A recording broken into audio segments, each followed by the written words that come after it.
नमस्कार विद्यार्थी मित्रांनो, मी ज्ञानेश्वरी विदर्भ आयएस अकॅडमीच्या ऑनलाईन प्लॅटफॉर्मवरती तुम्हा सगळ्यांचं स्वागत आहे.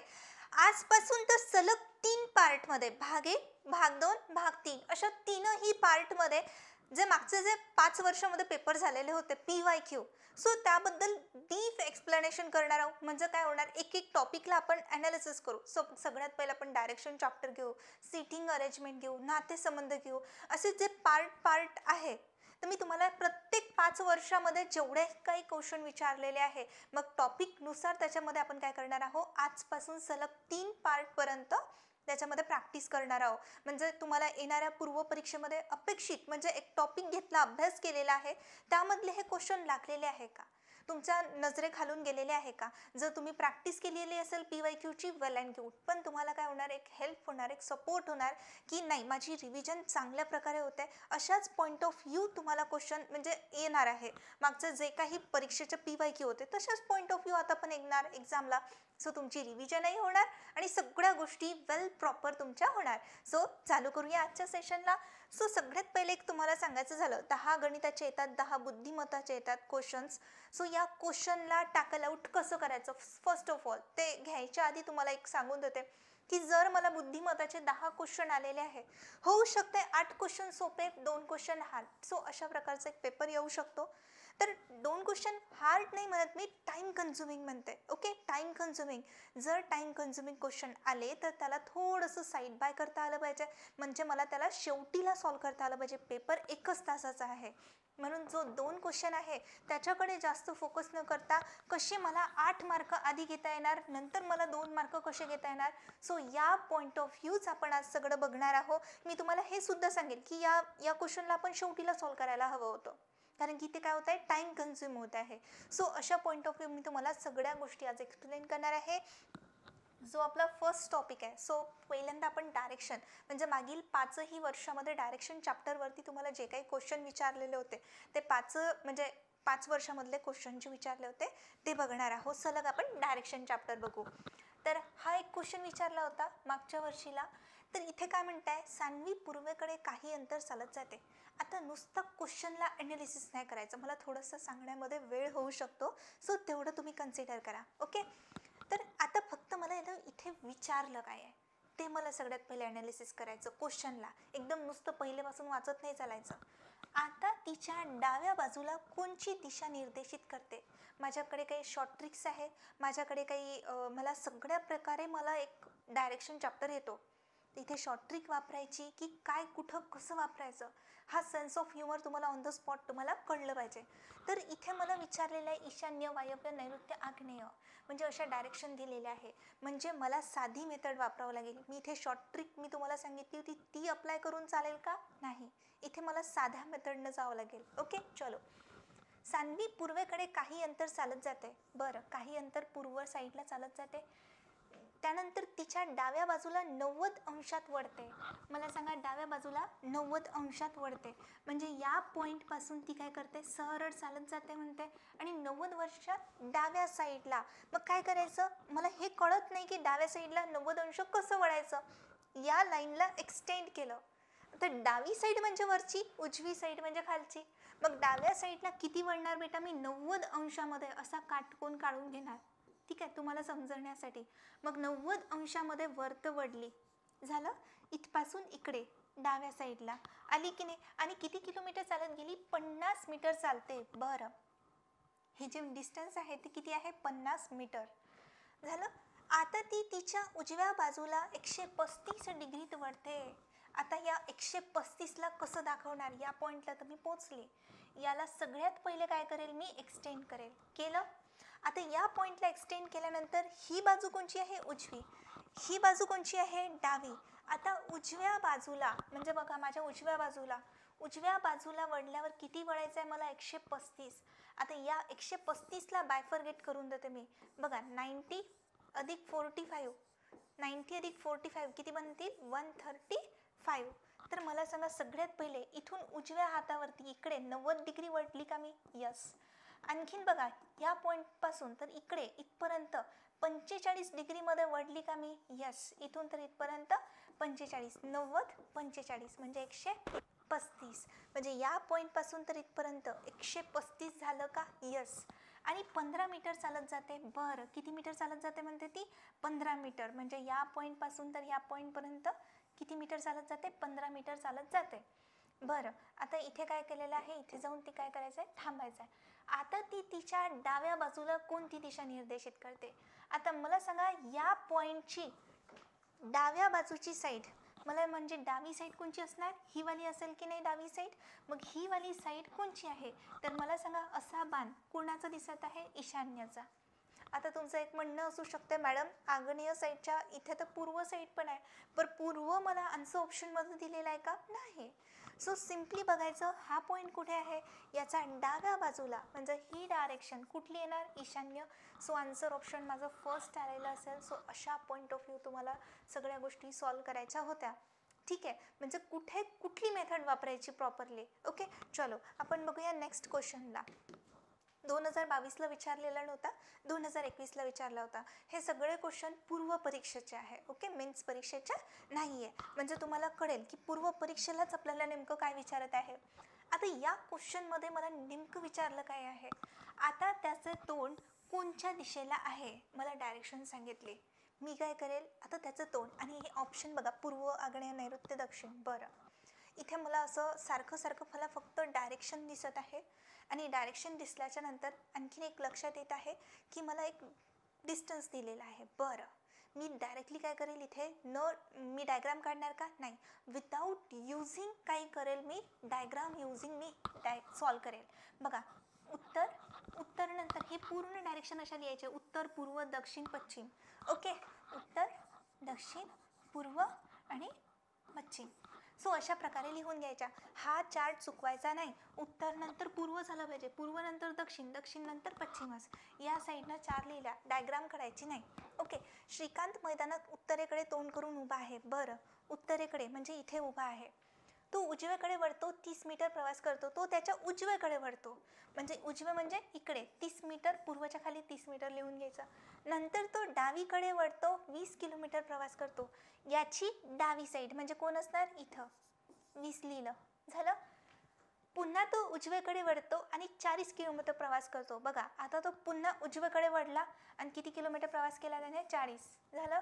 पुन्हा उजव्याकडे वळतो आणि 35 किलोमीटर प्रवास करतो. बरं, आता पुन्हा कुठे वळला? उजव्याकडे वळतो आणि इथे किती झाला? 35 किलोमीटर प्रवास करतो, झालं. इथं जाऊन काय झाला? थांबला. इथं एकदम शेवटचं हे होतं की नाही? शेवटचा पॉईंट होता की नाही? इथे येऊन तो थांबला. आता त्याचे तोंड कोणत्या दिशेला असेल? इथे येऊन थांबला की नाही? दक्षिण डायरेक्शन. Answer option 4, finished. एवढं सिम्पल, नो डब्बा, नो लॉजिक. एकदम सोपी मेथड आहे हे. या मेथड्स तुम्हाला जमल्या पाहिजे. कसा क्वेश्चन आला त्याला बाउन्स बॅक कसा करायचा, बस इतकं जमलं की तुमचा पेपर निघूनच जातो. ठीक आहे. प्रसादने त्याच्या घरापासून सुरुवात करून उत्तरेकडे 8 किलोमीटर प्रवास केला.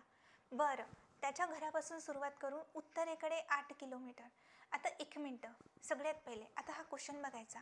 तर तो त्याच्या घरापासून किती किलोमीटर अंतरावर आहे? ठीक आहे, एक शॉर्टकट मेथडनं सुद्धा जाऊ शकतो जी शिकवलेली आहे, किंवा आपण डायग्रामॅटिकली पण जाऊ शकतो. तर किती किलोमीटर अंतरावर आहे याला लावत असताना पायथागोरसचा थेरम मला लावावा लागतो. आता पायथागोरसचा थेरम मला लावायचा आहे. मी काय करेल? पायथागोरससाठी डायग्राम काढेल, ते माझ्यासाठी सोयीस्कर असेल. मग म्हणजे कसं कसं मी तुम्हाला घेऊन जात आहे, म्हणजे कसं कुठे बाउन्स बॅक करायचं आहे हे तुम्हाला कळलं पाहिजे वेळेवरती. त्याच्या घरापासून सुरुवात करतो, उत्तरेकडे 8 किलोमीटर प्रवास केला. बरं, उत्तरेकडे इथपासून तर 8 किलोमीटर प्रवास केला. नंतर त्याने उजवीकडे वळून 5 किलोमीटर प्रवास केला. मग मला सांगा, त्याने उजवीकडे वळून किती किलोमीटर प्रवास केला? 5 किलोमीटर प्रवास केला. बरं, इथून इथपर्यंत. नंतर पुन्हा उजवीकडे वळून 4 किलोमीटर प्रवास केला. नंतर पुन्हा कुठे? उजवीकडे वळून, म्हणजे उजवीकडे या साईडला वळून किती किलोमीटर प्रवास केला? 4 किलोमीटर प्रवास केला. नंतर पूर्वेकडे 3 किलोमीटर प्रवास केला. नंतर काय केला? पूर्वेकडे 3 किलोमीटर प्रवास केला. ठीक आहे, नंतर 3 किलोमीटर प्रवास केला. शेवटी तो डावीकडे वळला आणि 2 किलोमीटर प्रवास केला. आणि मग मला सांगा, शेवटी डावीकडे कुठे वळला बेटा? तो डावीकडे. आणि किती किलोमीटर प्रवास केला त्याने? 2 किलोमीटर. झालं, इथपर्यंत पोहोचला. तर तू त्याच्या घराच्या किती किलोमीटर अंतरावर आहे? म्हणजे इथे त्याचं घर असेल, होम टाऊन असेल, आणि इथून तर इथपर्यंत त्यानं किती प्रवास केलेला आहे. झालं. तर इथून इथपर्यंत त्याने किती प्रवास केला हे मला काढायचं आहे. मग मला सांगा तिरपं डिस्टन्स आलं की नाही, पायथागोरसचा थेरम अप्लाय करावं लागेल की नाही. सो चलो पटपट पटपट करू आपण. मला सांगा इथून डिस्टन्स किती आहे 3. 3चे 3 लिहून घेऊ का इथून इथपर्यंत. यस. मला सांगा इतकं डिस्टन्स किती आहे 5. इथे किती लिहू 5. 3 अधिक 5 किती होणार माझ्याकडे 8 झालं. हे साईड किती झाली 8. मला सांगा 1 मिनटं इथून तर इथपर्यंत किती आहे बेटा 4. मला सांगा जर मी इथे जर एक डिस्टन्स कवर करते हे 4 तर हे किती झाले 4. हे टोटल किती आहे 8. हे किती आहे 4 म्हणजे हे किती असायला हवं 4. म्हणजे हे 4 तर हे पण किती 4. म्हणजे मला सांगा हे टोटल डिस्टन्स किती बनलं 6. आता पायथागोरस लावू शकते का. हो. एवढं डिस्टन्स 8 एवढं डिस्टन्स 6 लावू का इथे पायथागोरस. इथे डायरेक्टली करायचं 8चा वर्ग आणि 6चा वर्ग. इथे करून देते आन्सर ऑप्शन. मला सांगा इथे करून देते आन्सर ऑप्शन. 8चा वर्ग आणि 6चा वर्ग. 8 8 किती बनणार बेटा 64 आणि 6 6 36. सो आन्सर ऑप्शन किती आलेला आहे इथे 100. म्हणजे आन्सर ऑप्शन किती आलं इथे 10 किलोमीटर. कुठे आहे 10. Answer option 10 kilometre. आणि सगळ्यात महत्त्वाची गोष्ट जे इथे मला एक हे दिलेलं आहे मीटर दिलेलं आहे किलोमीटर लिहिलेले आहे. हे सगळ्या गोष्टी इथे मेन्शन करायच्या नाही. इथे फक्त आणि फक्त सिंगल डिजिट लिहायचं. इथे असं किलोमीटर लिहू दे माझ्याकडे खूप वेळ आहे का नाही. मला एका तासामध्ये सगळं क्वेश्चनचा पेपर सॉल्व आउट करायचा आहे. सो लिहिण्यामध्येही थोडंसं काय करायचं कमी लिहायचं. जिथे जिथे टाईम वाचतो तिथे तसं करायचं. ठीक आहे. आता हा क्वेश्चन एक करायचा आहे. हा थोडा वेगळा आला होता. ठीक आहे. 2019चा क्वेश्चन आहे. राम आणि श्याम दोघेही ए बिंदूपासून एकमेकांच्या विरुद्ध दिशेला चालत आहे. बरं आता इथे काय करते एक बिंदू घेते. ए बिंदूपासून एकमेकाच्या विरुद्ध दिशेला. इकडे कोण गेला बेटा राम गेला. ओके. आणि इकडे कोण गेला इकडे राम गेला. एकमेकांच्या विरुद्ध दिशेला चालत आहे. इकडे राम गेला आणि इथे कोण गेला श्याम गेला. इकडे राम इकडे श्याम. ए बिंदूपासून राम 3 किलोमीटर. मला सांगा ए बिंदूपासून हा बिंदू ए आहे तर किती किलोमीटर 3 किलोमीटर. ठीक आहे. आणि श्याम किती किलोमीटर 4 किलोमीटर. श्याम 4 किलोमीटर चालत गेला. झालं इथपर्यंत झालं. त्यानंतर राम डावीकडे वळून 4 किलोमीटर. राम डावीकडे वळला आणि तो किती किलोमीटर गेला बेटा 4 किलोमीटर गेला. बस झालं इथपर्यंत. आणि श्याम सुद्धा डावीकडे वळून 5 किलोमीटर चालला. ठीक आहे. श्याम किती किलोमीटर चालला त्याच्या डावीकडे म्हणजे खाली चालला 5 किलोमीटर चालला. तर मला सांगा आता त्यांच्यामधील अंतर किती. आता हा जो क्वेश्चन आहे थोडासा ड्रामावाला क्वेश्चन आहे. तरी याला सॉल्व करत असताना काही टेक्निक्स आहे त्या टेक्निक्स मी तुम्हाला सांगते. लक्ष द्या. आता आपण काय करू आपल्याकडे 2 ट्रायंगल बनले आहेत की नाही. मला सांगा 3 आणि 4. जर इथे मी फक्त या ट्रायंगलचा फक्त एवढा विचार करते. ओके एवढा विचार करते आहे. मला जर इथून तर इथपर्यंतचं डिस्टन्स बघायचं आहे 3चा वर्ग प्लस काय आहे 4चा वर्ग. सो मला सांगा जर मी आन्सर ऑप्शन केलं 3चा वर्ग किती बनतो 9 आणि 4चा वर्ग 16. सो आन्सर ऑप्शन 25 आणि इथे किती आलं बेटा माझ्याकडे 5 आलं की नाही. म्हणजे मला फक्त आणि फक्त एवढं जे डिस्टन्स आहे इथून तर इथपर्यंतचं डिस्टन्स किती मिळालं मला 5 हे डिस्टन्स मिळालं 5 डिस्टन्स. ओके चलो. मला आता इथे काय करायचं आहे मला हे डिस्टन्स ग्रॅप आउट करायचं आहे. ठीक आहे. इथून तर इथपर्यंतचं डिस्टन्स मला इथे फाइंडिंग आउट करायचं आहे. सो एक लक्षात घ्या इथे किती आहे 4 इथे किती आहे 5. आता एक लक्षात घेत असताना मला असं आलं की इथे 5चा वर्ग आहे आणि इथे काय आहे 4चा वर्ग आहे. 5चा वर्ग 4चा वर्ग. 5चा वर्ग किती येणार 5 5 25. 4चा वर्ग किती आला 16. झालं.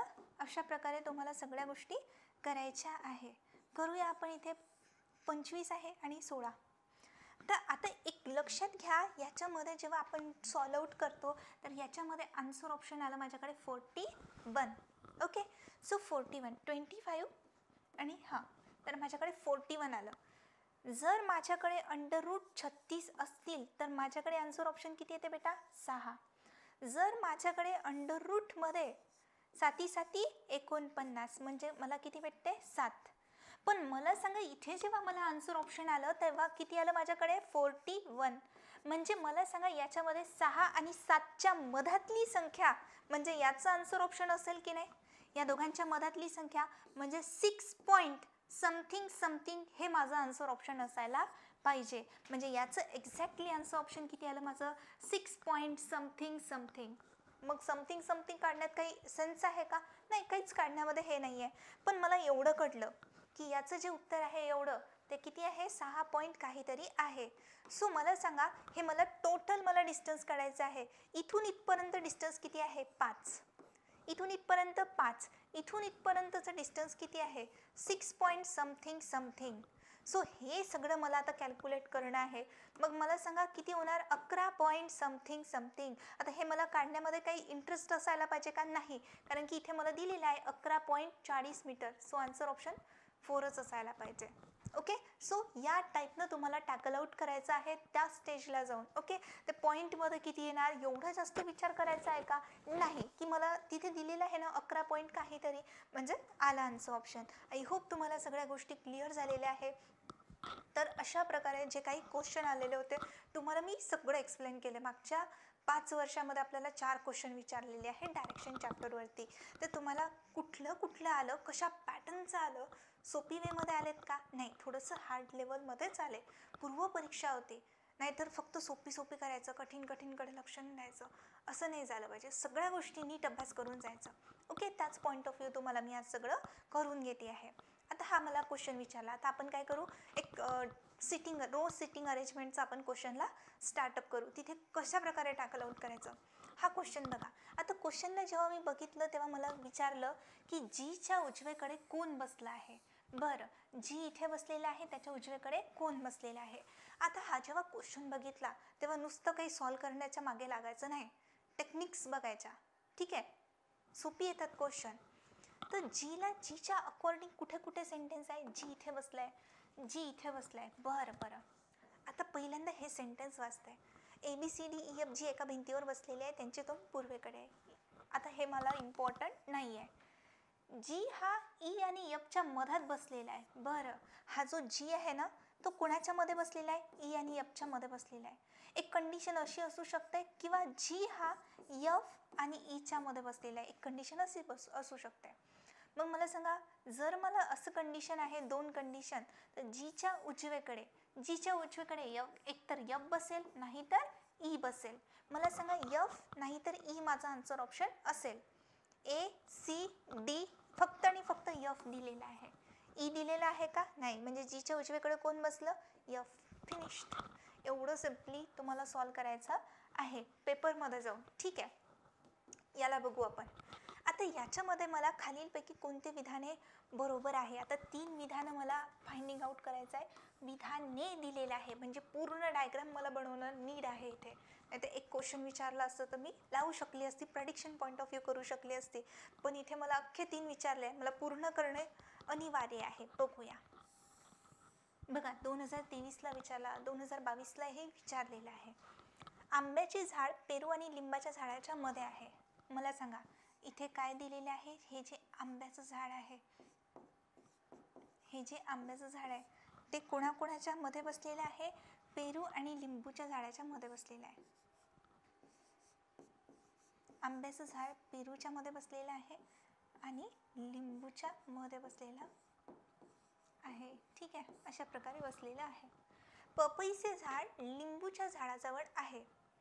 ठीक आहे, इथे मला सांगा पपईचं झाड कोणाच्या झाडाजवळ आहे म्हणते, लिंबूच्या झाडाजवळ आहे.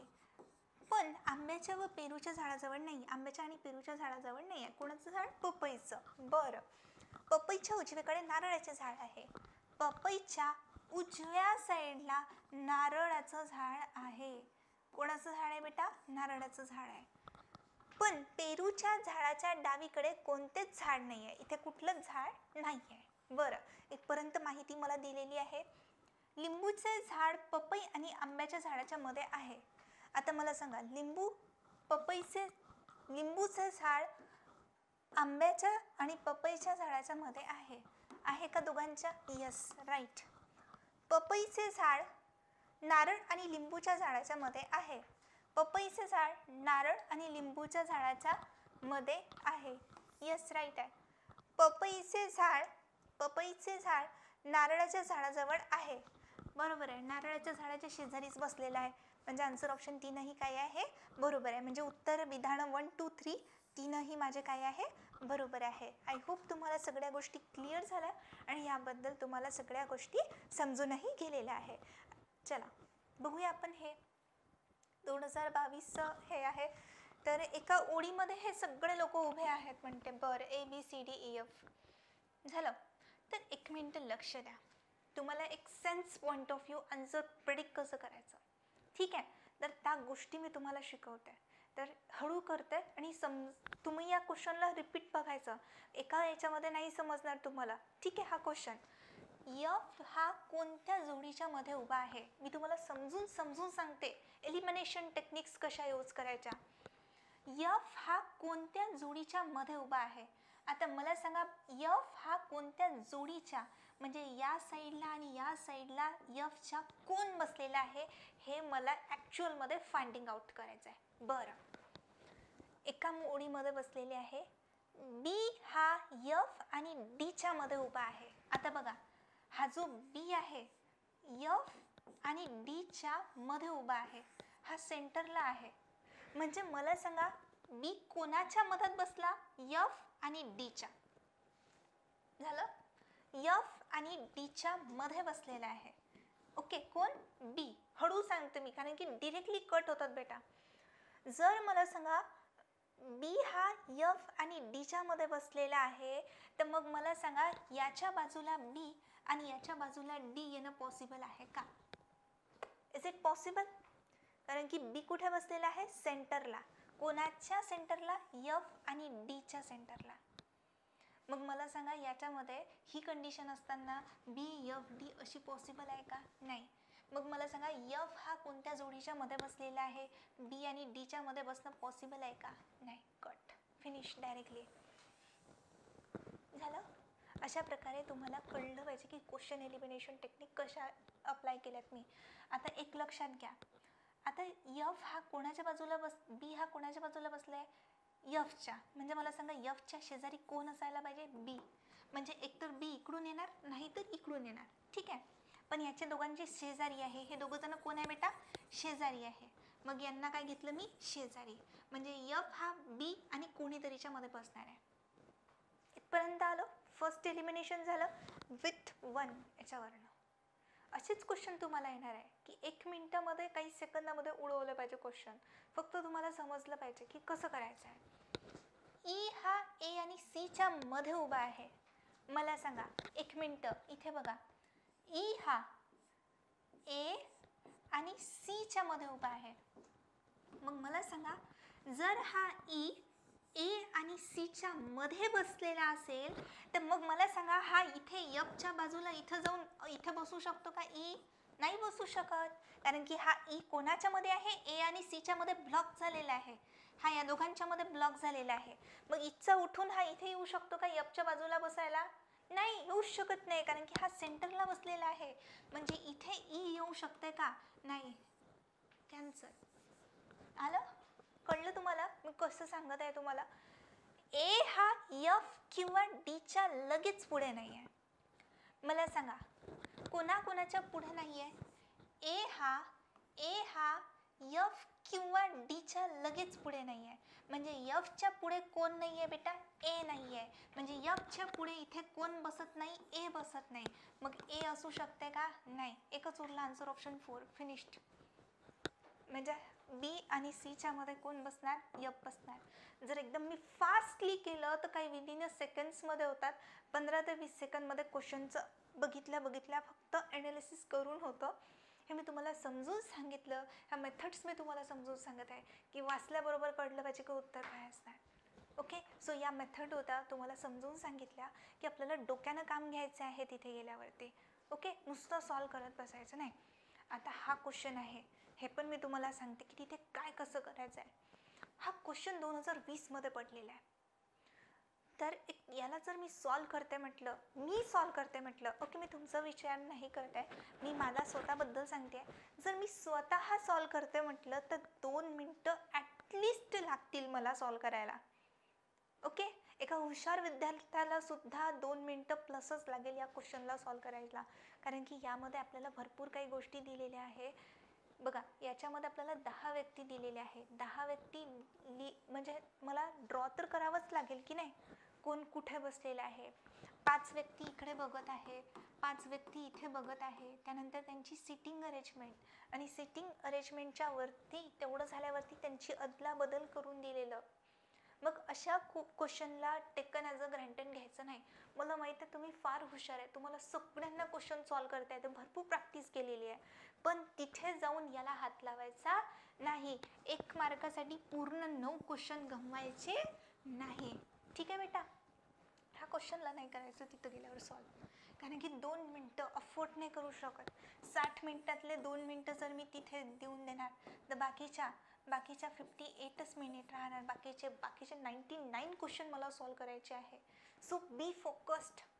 कशा प्रकारे टॅकल आउट करायचं, नॉर्मली खूप वेळ लागतो ह्या क्वेश्चनला, कारण की आपल्याला सिटिंग अरेंजमेंट झाल्यावरती सुद्धा त्याच्यानंतर यांनी हे सेंटेन्स दिलेला आहे, हा त्याच्या जागेवर गेला, तो त्याच्या जागेवर गेला, तो त्याच्या जागेवर गेला, देन मला फायनल आन्सर ऑप्शन करायचं आहे.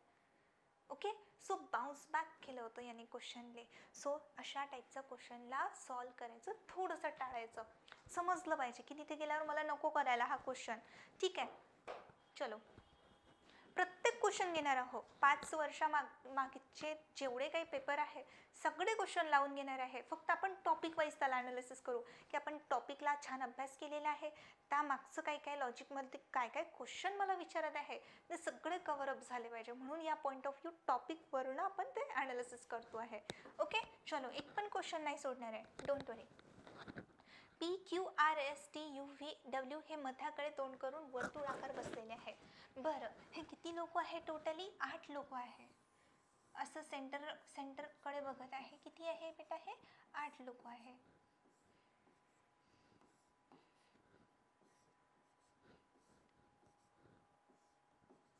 ठीक आहे, 8 लोक आहे. बघा, खालील विधाने लक्षात घेऊन प्रश्नांची उत्तरे द्या. P हा Tच्या उजव्यापासून दुसरा आहे. मला सांगा, P हा Tच्या उजव्यापासून दुसरा आहे. मला सांगा, Tच्या उजव्यापासून म्हणजे 1 2 P हा Tच्या उजव्यापासून दुसऱ्या नंबरवर आहे. बरं, इथपर्यंत झालं. तसेच तो R आणि Vच्या सलग शेजारी आहे. आता सलग शेजारी म्हणजे काय? A आहे, B आहे, C आहे. A हा B चा सलग शेजारी आहे, A हा C चा सलग शेजारी आहे. पण B हा C चा सलग शेजारी आहे का? नाही. जर A आणि B हे दोघं जण कसे आहे? सलग शेजारी आहे. त्याच्या दोघांमध्ये कोणीही बसलेलं नाही आहे, त्याला आपण सलग शेजारी म्हणूया. तर मला सांगा, R आणि V हा त्याचा सलग शेजारी आहे. कोणाचा? P चा. म्हणजे मला सांगा, जर इथे R बसलेला असेल तर V कुठे बसलेला आहे? इथे. झालं फर्स्ट सेंटेन्स. आणि मला विचारलं काय होतं? खालीलपैकी कोणते 2 शेजारी नाही? शेजारी नाही. मग मला असं लक्षात आलं, एकच सेंटेन्स बघितलं, मला सांगा T आणि R हे शेजारी आहे, R आणि P हे शेजारी आहे, P आणि V हे शेजारी आहे. पण मला सांगा, R आणि V, R इथे आहे, V इथे आहे, हे दोघं जण सलग शेजारी आहेत का? नाही. हे दोघांना शेजारी म्हणेल का मी? नाही. म्हणजे आन्सर ऑप्शन काय असेल? 4. फिनिश्ड. RV. म्हणजे खालीलपैकी कोणते 2 शेजारी नाही? तर RV हे दोघं जण काय नाहीये? शेजारी नाहीये. ओके, चलो देखेंगे नेक्स्ट क्वेश्चनला. हां, आता हा जो सिटिंग अरेंजमेंटवरचे काही विचारलेले होते ते सगळं कव्हरअप केलेलं आहे. मी तुम्हाला टॉपिकही सांगते आहे. आता आपण जाणार आहोत कुठ प्रश्नामध्ये, म्हणजे coding decoding point of view बघणार आहोत. कोडिंग डिकोडिंगमध्ये आपण एक अंकमालिका, अक्षरमालिका, त्यानंतर कोडिंग डिकोडिंगचे काही टाईप्स आलेले आहे, त्या सगळ्यांबद्दल आपण याच्यामध्ये आता बघणार आहोत. सो पहिल्यांदा आपण सिरीजचे बघून घेऊ काय काय विचारलं होतं. आता दिलेल्या श्रेणीतील चुकीचे पद निवडा. आता यामधलं कुठलं आपल्याला चुकीचं वाटतंय ते निवडायचं आहे. मला सांगा, यामधली डिफरन्स गॅप किती आहे बेटा? +6ची. यामधली डिफरन्स गॅप कितीची आहे? +3ची. यामधली डिफरन्स गॅप कितीची आहे? +6ची. बरं, यामधली डिफरन्स गॅप कितीची आहे? +2ची. यामधली डिफरन्स गॅप कितीची आहे? +7ची. ओके, सो प्लस कितीची आहे? 39 आणि 50. 139 40. सो इथे असं मला दिसत आहे. सो यामध्ये आपल्याला इथे 39 40 41 म्हणजे इथे मला 12ची डिफरन्स गॅप दिलेली आहे. तर आता इथे मला एक्झॅक्ट चुकीचं पद मला निवडायला दिलं, ठीक आहे. तर तसं बघितलं तर मला सांगा 6 3 6, मग आणखीन 3 आणि 6 यायला पाहिजे होतं की नाही. मग आता सगळ्यात पहिले याच्यामध्ये तर चुकी आहे, हा क्वेश्चन कॅन्सल व्हायला पाहिजे होता. पण आन्सर ऑप्शनवरनं आपण प्रेडिक्ट करू शकतो की कुठलं चुकीचं आहे. तर मला सांगा 6ची 3ची 6ची, मग इथे काय पाहिजे होतं बेटा 3. जर इथे +3 असते तर इथे काय पाहिजे होतं, इथे 33. आणि जर इथे 33 असतं तर मला सांगा इथे आन्सर ऑप्शन +6 झालेले असते. +6 झाल्यावरती आन्सर ऑप्शन इथे काय आलेलं असतं, 39. म्हणजे चुकीचं उत्तर कोण आहे तर 32. इथे काय पाहिजे होतं, 33 पाहिजे होतं. म्हणजे इथपर्यंत ही सिरीज पूर्णपणे योग्य झाली असती आणि 51 हे काही दिलेलंच नाही आहे, म्हणजे आपल्याला इथून इथपर्यंतच कन्सिडर करावं लागेल. तसं तर याच्यामध्ये 51 सुद्धा दिलेलं आहे, ते आन्सर ऑप्शन चुकीचं आहे. पण आपल्याला सिरीज कंप्लीट करण्यासाठी इथे 33 करण्यासाठी इथे +3 आणि +6 येण्यासाठी हे उत्तर काय आहे, चुकीचं आहे. म्हणून 32 हे काय आहे, माझं उत्तर आहे. बघूया आपण. 4 5 8 13 14 17 22 ही मालिका अशी सुरू ठेवली तर खालीलपैकी कोणती संख्या मालिकेत राहणार नाही. बरं, मला सांगा कितीचा डिफरन्स आहे, +1चा. इथे इकडे किती आहे, +1चा.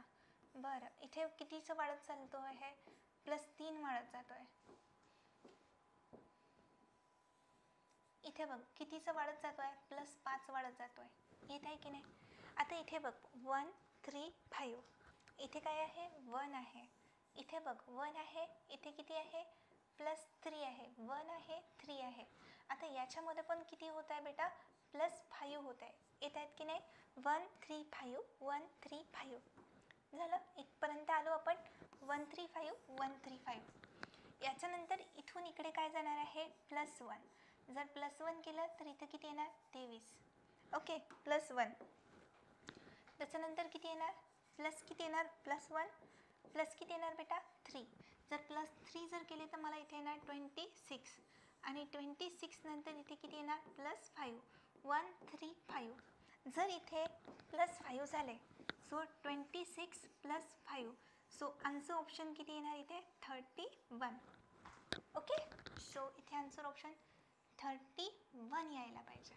ओके, सो इथपर्यंत आलो आहे. मग आन्सर ऑप्शन 31 नंतर आणखीन +1 केलं आहे तर किती येणार इथे, 32. त्यानंतर इथे कोण येणार, +3 केलं 35. ओके, 1 3 5 तर किती येणार, 40. सो मला सांगा याच्यामध्ये कोण आलेलं नाही आहे, 31 आलं का, यस. 32 आलं का, यस. 33 नाही आलं, 35 नाही आलं, 33 नाही आलं. म्हणजे चुकीची संख्या कुठली आहे तर 33. म्हणजे ती संख्या मालिकेत राहील का, नाही. ओके, चलो. आता या टाईपचा क्वेश्चन दिलेला होता, फार सोपी आहे. ओके, सो फक्त आपल्याला प्रॉपरली अभ्यास व्यवस्थित करायचा आहे.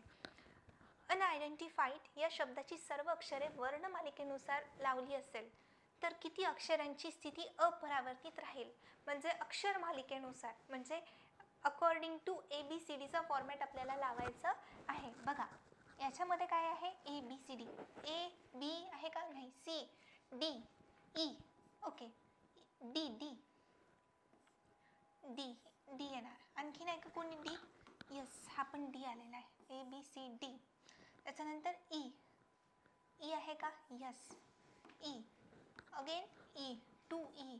त्याच्यानंतर F G H I, yes आहे, 1 2 3. J K L L आहे का, नाही, M N O P Q R S T U. So अशा प्रकारे. मग मला सांगा याच्यामध्ये असे किती लेटर्स आहे की ज्यांची यू नाही नाही नाही नाही, फक्त आणि फक्त एकच आहे, तो म्हणजे हा लेटर आय, जो सेम टू सेम आलेला आहे. म्हणजे असे किती लेटर आहे की ज्याची स्थिती बदललेली नाही आहे, तर आन्सर ऑप्शन 1. सो या टाईपनं तुम्हाला क्वेश्चन आलेला होता, फार सिम्पल क्वेश्चन होता. चला याला बघूया आपण. आता हा क्वेश्चन मी तुम्हाला सांगण्यासाठी एकदम सोपी मेथड, एवढं लक्षात घ्यायचं. सगळ्यात पहिले हा वर्ड मला दिलेला आहे, या वर्डनुसार मला आन्सर ऑप्शन मला प्रेडिक्ट करायचं आहे. ABCDचे सगळे कोडिंग पार्ट आहे अप टू झेडपर्यंत, कारण की आपण त्यावरती तेवढी वेळ पण दिला, प्रॅक्टिसही आपण तशा पॉईंट ऑफ व्ह्यू आपण करून घेतलेली आहे. ओके, सो आता आपल्याला तिथे हे नाही आहे. जर इंग्रजी अक्षरे ए ते एममधील अक्षरे अनुवाद 1 ते 13 पर्यंतची संख्या दर्शवत असतील, ए ते एम पर्यंत तुम्हाला माहिती आहे, ए पासून तर एम पर्यंत, एचा रँक 1, बीचा रँक 2, सीचा रँक 3, एमचा रँक 13 इथपर्यंत आहे. मग मला सांगा 1 ते 13 पर्यंत कोण कोण येते पहिल्या रांगेमध्ये? सी येते की नाही? सीचा रँक किती आहे बेटा? +3. याचा rank +3. Icha rank, E for evening, evening किती वाजता? तर 5 वाजता. यमच्या पुढे कोण येणार? यस, यू, यस, यस हे पुढं येणार. बरं, दर्शवत असतील. बरं, आणि यन 0 दर्शवत असेल. आता बघा, यनचा रँक किती आहे? 0. आणि ओ ते झेड मधील अक्षरे अनुक्रमे -1 ते -12 पर्यंत असतील, तर सक्सेस दर्शवणारे पूर्णांकाची बेरीज किती आहे? मला सांगा, यनचा रँक किती आहे? 0. आता फक्त एवढं बघायचं मला कोणाकोणासोबत काम आहे. यस आणि यू सोबत, यस आणि यू सोबत, बाकी कोणासोबत काम आहे का? नाही. O, P, Q, R, S, T, U, बस झालं. यस पाहिजे, यू पाहिजे. मला सांगा, यन साठी 0, पी साठी -1, -2, -3, -4, -5, -6. सो यस साठी किती आहे? -4. यू साठी किती आहे? -6. यस साठी किती आहे? -4, -4. ओके, सो या टाईपला आपल्याला दिलेलं आहे. झालं?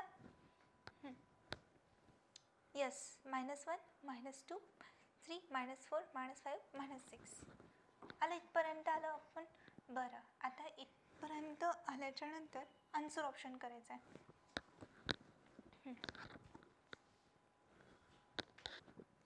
यन, एक मिनटं, यन आपल्याला काय दर्शवत आहे? 0.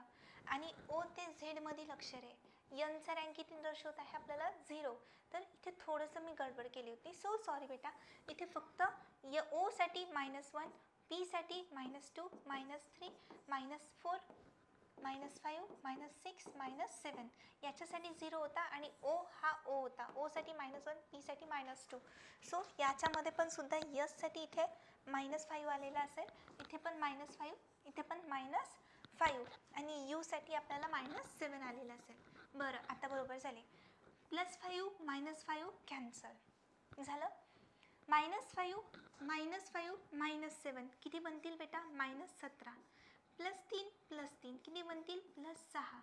मला सांगा, आन्सर ऑप्शन किती आलं? -11. ओके, सो यांची बेरीज जेव्हा केली तेव्हा आन्सर ऑप्शन आलं मला -11. ओके, सो या टाईपनं हा क्वेश्चन होता. याच्यामध्ये पूर्ण अख्खी पहिल्यापासून ABCD लिहिणं गरजेची होती का? नाही. जर तुम्हाला ए ते झेडपर्यंत रँक तुम्हाला माहिती आहे, तर कुठून काय कोणता डाटा उचलायचा, कुठपर्यंत लिहायचा.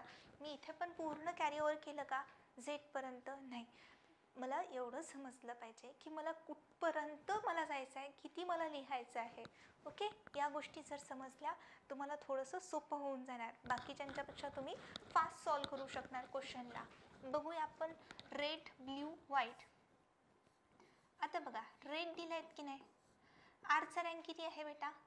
इथे 9 दिलेला आहे. हा 9 आला कसा हे आपल्याला फाइंडिंग आउट करायचं आहे. हे दिलेलं असतात का? नाही, आपल्याला तिथे आयडेंटिफाय करावं लागतं की हे 9 आले कसे. ठीक आहे, आरचा रँक किती आहे? 18. ईचा रँक किती आहे? 5. डीचा रँक किती आहे? 4. ओके, सो यामध्ये आन्सर ऑप्शन किती आलं बेटा? 27. आणि इथे किती आहे? 9. इथे किती आहे? 9. हे 9 केव्हा येणार? हे 9 केव्हा येणार? जेव्हा मी याला भाग देईन 3 तर मला इथे किती भेटणार? 9 मिळणार. बरं, आता ब्ल्यूचं बघतोय. BLUE, ब्ल्यूचं 10, बीचा 2, याचं किती येणार? यलचा येणार 12, यू फॉर युवा 21, ई फॉर इव्हिनिंग किती वाजता होत असते? 5 वाजता. 12 12 13 14, 14 आणि 5, 14 5 19 आणि 21, या सगळ्यांची टोटल झाली 40. इथे आन्सर ऑप्शन मला किती दिलं होतं बेटा? 10. ओके, हे 10 आलं. मग मला सांगा, हे 10 येण्यासाठी मला इथे कितीने भाग द्यावा लागेल? 4ने. ठीक आहे, इथे कितीने भाग दिला? 3ने. इथे भाग कितीने दिला? 4ने. बरं, आता इथपर्यंत येते मी. WHITE. Okay, white. सो मला सांगा डब्ल्यूचा रँक किती येणार 23, एचचा रँक किती येणार बेटा 8, आयचा रँक किती आहे 9, टी 20, ई फॉर इव्हिनिंग किती वाजता होत असते 5 वाजता. सो आन्सर ऑप्शन किती आलं 65. ओके. सो अशा प्रकारे 65 आलं. इथे 3 दिलं, इथे 4 दिलं, तिथे कितीने द्यायचा. हे 3 का बरं दिलं 1 2 3, हे 3 लेटर होत आहे म्हणून इथे 3 घेतलं. 1 2 3 4 लेटर आहे म्हणून इथे किती घेतलं 4 घेणार. इथे किती लेटर्स किती आहे 1 2 3 4 5, किती लेटर्स आहे 5 लेटर्स आहे म्हणून आन्सर ऑप्शन इथे किती येणार बेटा 13. आन्सर ऑप्शन 13 कुठे आहे this one. Okay, this is the final answer option 13. अशा प्रकारे तुम्हाला सगळ्या गोष्टी नीट सॉल्व करायच्या आहे. ओके, बघूया आपण या आन्सर ऑप्शनला. सो इथे मला कोणाचं दिलेलं आहे गॉडफादरचा हा शब्द मला कसा लिहायचा आहे. ए पासून तर झेडपर्यंत, ए पासून तर झेडपर्यंत मला रँकिंग्स काढायची आहे आणि गॉडफादर हा आपल्याला शब्द आपल्याला लिहायचा आहे. सो कसं लिहायचा बघूया आपण. सो इथे बघू आपण, इथे ए दिलेला आहे की नाही. आता बघा मला माहिती आहे जीचा 7 येते, ओचा 15 येते, डीचा 4 येते, पण जेव्हा मी मला याच्यामध्ये ही वेळ वाचू शकते. मला माहिती आहे की एचा रँक 1 येते आणि हा 1 मला फक्त याच्यामध्ये दिसत आहे. Answer option 4 finished. बाकी याच्यामध्ये मला दिसत आहे का इथे 2 दिसला, इथे 20 दिसला. एवढं सिम्पल आन्सर ऑप्शन होतं. फक्त आन्सर ऑप्शन पूर्ण काढत बसायचं नाही. 2 मला येते तिथे सगळ्या गोष्टी मला येतात, पण मला तिथं एक सेकंद माझ्यासाठी, मायक्रो सेकंद माझ्यासाठी इम्पॉर्टंट असणार आहे पेपरमध्ये. पण त्या पॉईंट ऑफ व्ह्यू तुम्हाला सगळ्या गोष्टी जमल्या पाहिजे. ओके चालू, एकच फिनिश्ड. बाकी तर येतच बेटा तुम्हाला, फक्त इथे बघायचं. ठीक आहे. आता ह्या ज्या संख्या आहे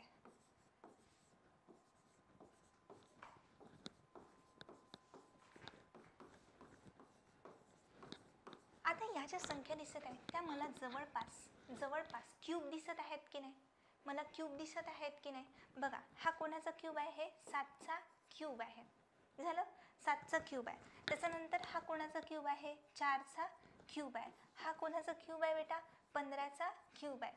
हा कोणाचा क्यूब आहे 22चा क्यूब आहे. मला सांगा हा 3 to 4 हा कोणाचा घन आहे का. नाही, हा घन नाही आहे. हा काय आहे वर्ग आहे, 18चा वर्ग आहे.